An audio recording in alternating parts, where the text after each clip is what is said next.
মাল্টিক্যাপ mutual fund কি, সুবিধা ও অসুবিধা সমূহ বিস্তারিত জেনে নিন এই ভিডিওটির মাধ্যমে।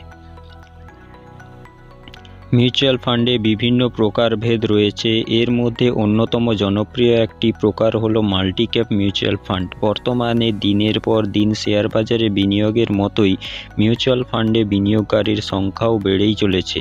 শেয়ার বাজারে বিনিয়োগের তুলনায় মিউচুয়াল ফান্ডে বিনিয়োগে ঝুঁকির সম্ভাবনা অনেকটাই কম। 2020 সালের আগে মাল্টিক্যাপ মিউচুয়াল ফান্ডের সম্পর্কে ধারণা আলাদা ছিল। মিউচুয়াল ফান্ড অথরিটিগুলি তারা যে কোনো ধরনের কোম্পানি যেমন large cap, mid cap, small cap সব জায়গাতেই ইনভেস্টমেন্ট করতে পারত, যেহেতু তারা দাবি করত এটা একটি মাল্টি ক্যাপ মিউচুয়াল ফান্ড। এরপর ভারতীয় রেগুলেটরি বোর্ড অর্থাৎ সেবি লক্ষ্য করে যে মূল বিনিয়োগ টাকার 80% বেশি লার্জ ক্যাপে বিনিয়োগ করে এবং স্মল ক্যাপে ও মিড ক্যাপে বিনিয়োগের পরিমাণ কম। সেই জন্য সেবি এর মনে হয় এগুলির আদতে লার্জ ক্যাপ ফান্ড, কিন্তু বাজারে মাল্টি ক্যাপ ফান্ড হিসেবে ছড়িয়ে রেখেছে।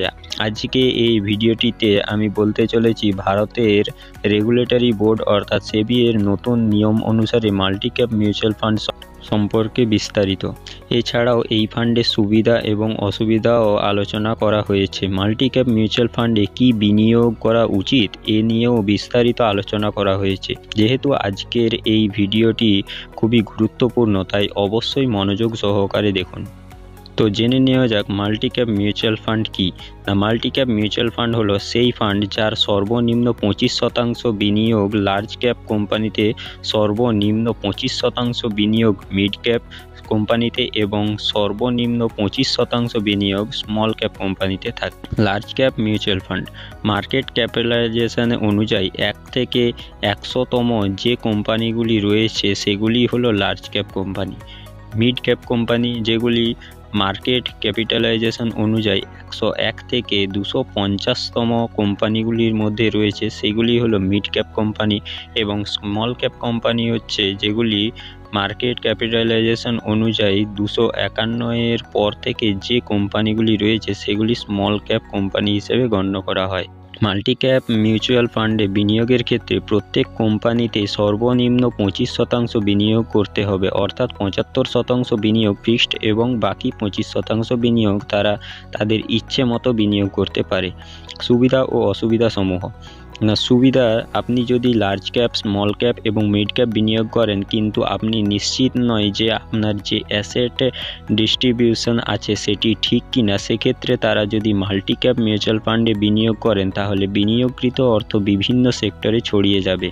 অসুবিধা, অনেক সময় দেখা যায় মিড ক্যাপ ভালো পারফরমেন্স করছে কিন্তু লার্জ ক্যাপ বা স্মল ক্যাপগুলো পারফরমেন্স করছে না। সে সময় যদি মনে করেন যে মিড ক্যাপ ভালো পারফরমেন্স করছে তাই বেশি রিটার্নের আশায় 80% বিনিয়োগ মিড ক্যাপে করবেন, সেক্ষেত্রে আপনি তা করবেন না, কারণ এক্ষেত্রে নিয়মের একটি বেড়াজাল তৈরি হবে।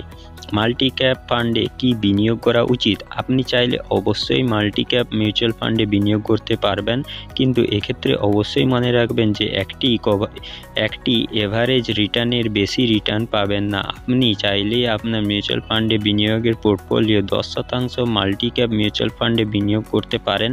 এক্ষেত্রে মনে রাখবেন শুধুমাত্র মিউচুয়াল ফান্ডে বিনিয়োগের পোর্টফোলিওর কথা উল্লেখ করা হয়েছে, আপনার সমস্ত বিনিয়োগের কথা উল্লেখ করা হচ্ছে না। একটি বিশেষ বিজ্ঞপ্তি, শেয়ার মার্কেট এবং মিউচুয়াল ফান্ডে বিনিয়োগের মতো ঝুঁকিপূর্ণ কাজের জন্য উৎসাহিত বা প্ররোচনা দেয় না আমাদের এই চ্যানেল। আজকের এই ভিডিওটি শুধুমাত্র তথ্যের উদ্দেশ্যেই বিনিয়োগকারীদের মধ্যে শেয়ার করা হয়েছে, তাই অবশ্যই নিজের ঝুঁকিতে মিউচুয়াল ফান্ড বা শেয়ার বাজারে অর্থ বিনিয়োগ করতে পারবেন।